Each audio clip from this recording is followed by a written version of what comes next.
¿Y si te dijera que el FA-18 Hornet, ese caza que todos conocen como el caballo de batalla de la Marina estadounidense, no fue realmente la primera opción? ¿Y si existiera una historia oculta, enterrada entre decisiones políticas, ambiciones cruzadas y secretos industriales, una historia que redefiniría por completo lo que creías saber sobre este avión? Imagina el rugido de un motor que nunca llegó a surcar los cielos navales, un diseño que pudo haber cambiado la historia y que fue silenciosamente apartado. Hoy abrimos esa puerta prohibida. Hoy descubrimos lo que nadie te dice sobre el FA-18 Hornet, el caza que la Marina realmente quería. Visualiza una noche cerrada en medio del Océano Pacífico. La cubierta de un portaaviones se ilumina con destellos rojos y amarillos que cortan la oscuridad como espadas de luz. El viento golpea las barreras metálicas mientras un escuadrón de aviones espera su turno para despegar. El sonido es ensordecedor, casi visceral, pero entre todo ese ruido falta un rugido. Falta el rugido de un avión que nunca llegó a existir, un fantasma que sigue merodeando en los informes desclasificados y en los recuerdos de los ingenieros que lo soñaron. Para entender este misterio, tenemos que viajar a los años 70, una década donde el futuro de la aviación de combate estadounidense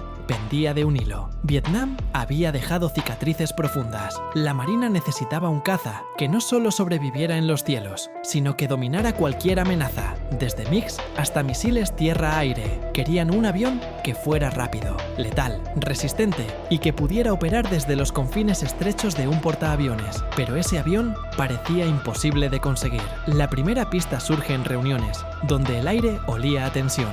La Fuerza Aérea y la Marina se enfrentaban a una realidad incómoda. Crear aviones completamente distintos era demasiado costoso. Así nació el AFX, un sueño ambicioso de fabricar un caza común para ambas ramas, un diseño que prometía dos almas en un solo cuerpo. Pero lo que parecía una solución diplomática se convertiría en un campo de batalla silencioso, porque, en el fondo, la Marina no confiaba en un avión nacido con alma de piloto de Fuerza Aérea. Ellos querían algo distinto, algo suyo.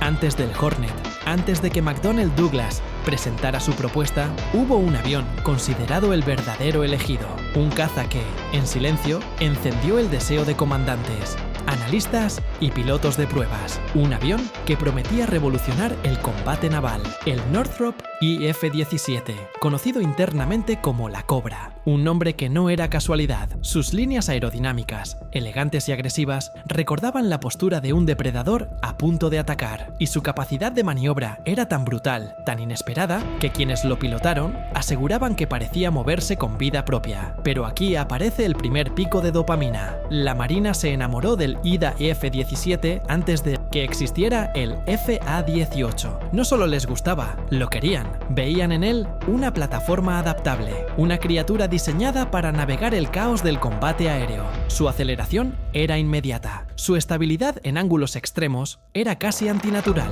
Era un avión que, en palabras de uno de los pilotos de prueba, hacía que un piloto mediocre pareciera bueno, y a un piloto bueno lo convertía en un monstruo. Aún así, nada en la historia de la aviación es tan simple, porque mientras la Marina veía en la Cobra a su predador ideal, la Fuerza Aérea tenía otro favorito, el XF-16, más pequeño, más ligero, más barato y con una relación peso-potencia excepcional. El destino de ambos prototipos parecía estar marcado. Uno sería coronado, el otro relegado, y la Fuerza Aérea eligió al IDF-16. Con esa decisión, la Cobra parecía condenada al olvido.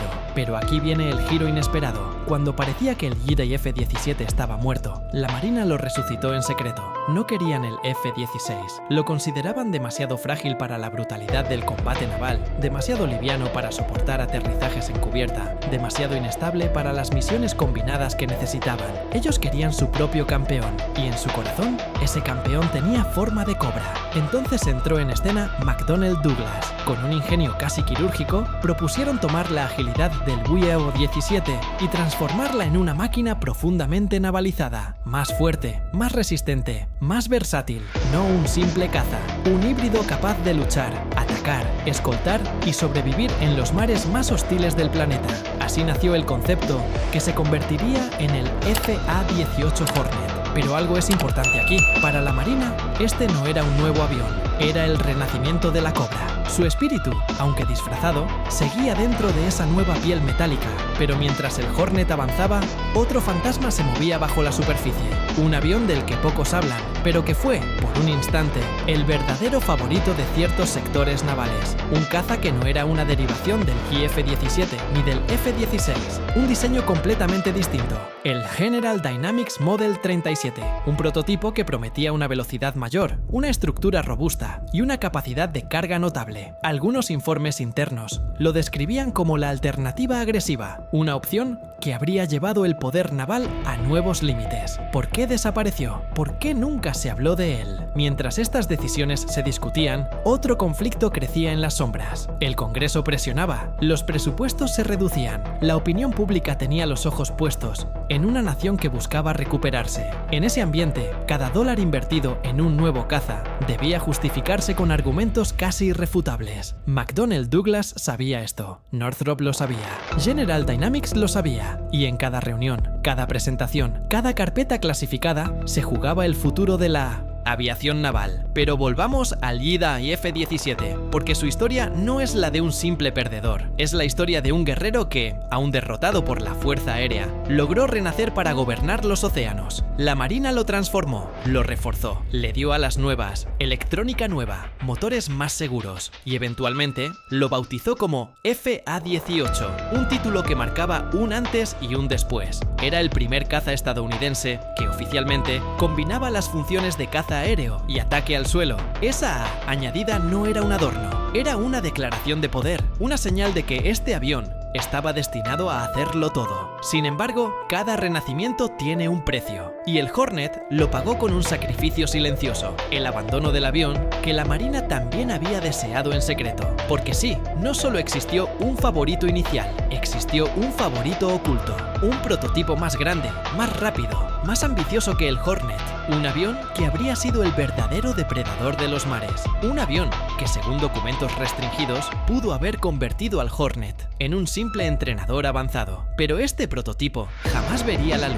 Su existencia se diluyó entre líneas negras de informes censurados. Su nombre apenas aparece en memorandos internos. ¿Por qué? ¿Por qué ocultar un avión que prometía ser superior? ¿Fue un problema de costos? ¿De política? ¿O había algo más? Aquí introducimos otro pico de dopamina, la teoría no oficial, que afirma que el prototipo descartado, ese misterioso caza ideal, amenazaba directamente futuros programas que ya estaban sobre la mesa. Programas más caros, más complejos, más lucrativos para ciertas empresas de defensa. En otras palabras, habría sido demasiado bueno, demasiado funcional, demasiado perfecto. Mientras tanto, el Hornet fue ganando terreno. Sus pruebas iniciales demostraron algo que la Marina valoraba por encima de cualquier especificación: confiabilidad. No era el más rápido, no era el más grande, no era el más avanzado, pero era estable, equilibrado, preciso, un caza que se adaptaba con una docilidad sorprendente a las exigencias de la aviación naval. En cubierta, los pilotos lo describían como un compañero, en el aire, como una extensión del cuerpo, en combate simulado, como un depredador silencioso. Pero mientras su reputación crecía, el fantasma del prototipo perdido seguía rondando. En reuniones de veteranos, algunos ingenieros insinuaban su existencia. En entrevistas filtradas, se mencionaban diseños que nunca se construyeron. Y en documentos desclasificados a medias, se veían siluetas incompletas, líneas truncadas, referencias cruzadas a un modelo que nunca llegó a los portaaviones. ¿Era este el verdadero caza que la Marina quería? ¿El elegido? ¿El sucesor que habría cambiado todo? Mientras navegamos este misterio, volvemos a visualizar el mar, ese terreno implacable donde nacen y mueren las leyendas navales. En las cubiertas modernas, el FA-18 Hornet sigue rugiendo. Ha luchado en guerras, misiones humanitarias, operaciones de precisión y patrullajes interminables. Es un símbolo, un icono, una herramienta que combina fuerza y gracia. Pero detrás de ese rugido hay un eco que proviene de un avión que nunca existió y que quizás, de haber existido, habría eclipsado al Hornet desde su primer despegue. Y aquí, en el borde de la verdad, en el filo de lo que se dijo y lo que nunca se dijo, aparece el clímax silencioso de esta historia. Un choque entre lo que se quería, lo que se podía y lo que se permitía construir. Porque en todo gran proyecto militar hay decisiones que no se toman en hangares, sino en oficinas donde el silencio pesa más que cualquier motor a reacción. El Hornet nació de esa tensión, de ese conflicto, de esas sombras. Y ahora que estamos a mitad del camino, queda una pregunta inevitable. ¿Quieres descubrir qué pasó con el caza oculto? ¿Quieres saber por qué la Marina renunció a su verdadero favorito y cómo el Hornet tomó su lugar en la historia? La noche había caído sobre el Pacífico como un manto de incertidumbre. El mar brillaba con destellos plateados bajo la luna creciente, mientras el portaaviones avanzaba silencioso, como un animal colosal que se mueve sin ser visto. Y allí, en esa cubierta donde el viento cortaba la respiración y los motores rugían como bestias contenidas, se escribiría la siguiente página del destino del FA-18 Hornet, pero también una de sus mayores pruebas, porque si este avión había sido creado para sobrevivir a la tormenta, esa tormenta estaba a punto de caer. Un radar enemigo, a más de 300 kilómetros, activó un barrido que ninguna tripulación estadounidense esperaba tan pronto. La Guerra Fría aún teñía cada decisión, cada movimiento, cada vuelo nocturno. Y esa noche, un ejercicio de entrenamiento rutinario se transformó en una carrera contra un peligro desconocido que acechaba entre las sombras. ¿Cómo reaccionó el Hornet cuando fue enfrentado por una amenaza que, en teoría, no debía existir? Porque mientras la tripulación dormía o vigilaba, el Hornet ya estaba listo. No porque alguien hubiese dado la orden, sino porque su diseño, su ADN mecánico, había sido moldeado para momentos como ese, cuando todo depende de un solo avión y un solo piloto. La alarma sonó. El silencio del océano fue reemplazado por una voz firme que ordenaba Scramble, lanzamiento inmediato. Los pilotos corrieron entre luces rojas y reflejos de metal. Uno de ellos, el teniente Marcus Doyle, sabía que no había margen de error. En menos de 30 segundos, ya estaba asegurándose la máscara, la boina de vuelo apretada, las manos temblando de adrenalina, mientras el Hornet despertaba con ese rugido agudo e inconfundible. Los técnicos retiraron la cuna de seguridad y el avión comenzó a avanzar hacia la catapulta. El cielo no ofrecía tregua. Nubes densas, turbulencias anunciadas, ráfagas impredecibles. Era la noche perfecta para que algo saliera mal. Y, sin embargo, el FA-18 fue creado para eso. El chorro de vapor se elevó, el portaaviones vibró, el teniente apretó los dientes. En apenas 2 segundos, el Hornet fue catapultado como una flecha hacia la oscuridad. Ahí, en ese instante, se cumplía la profecía silenciosa de sus ingenieros. Este avión no está hecho para lucirse, está hecho para salvar vidas cuando nadie más puede.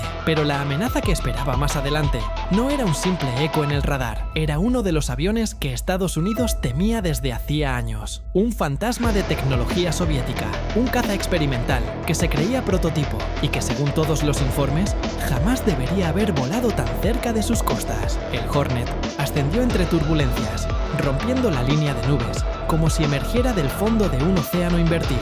Y entonces lo vio, un destello, un reflejo metálico, un vector extraño que no coincidía con ningún patrón conocido.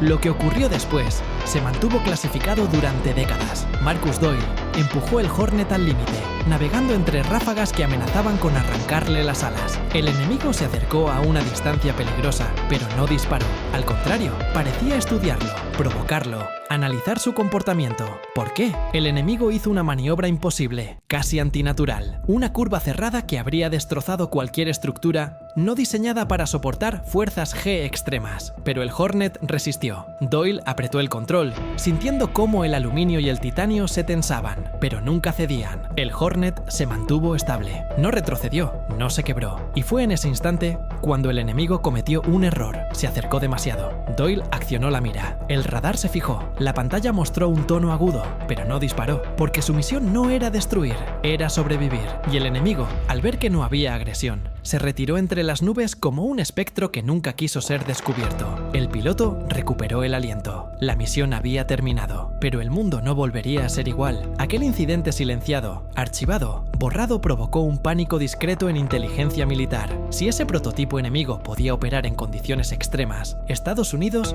necesitaba un caza capaz de enfrentarlo sin margen de duda. Y ahí estaba la verdad que nadie quería aceptar. Ya lo tenían, el Hornet, el avión que la Marina realmente quería, porque el FA-18 no era el más rápido, ni el más grande, ni el más agresivo, pero era el más confiable, el más adaptable. el más resistente, el más equilibrado, el avión que sobrevivía donde otros simplemente no podían. Ese incidente cambió la percepción del Hornet y desde ese momento su evolución tomó una dirección inesperada. Se reforzaron materiales, se ajustó la suite electrónica, se integraron sistemas capaces de superar cualquier sorpresa proveniente del otro lado del mundo. El Hornet dejó de ser simplemente un caza multifunción, se convirtió en un símbolo de supervivencia, en un guardián del océano. Las mejoras no fueron públicas, no aparecieron en documentales, no fueron mostradas a la prensa, solo quedaron registradas en los informes internos de los ingenieros, que trabajaban con una intensidad casi obsesiva,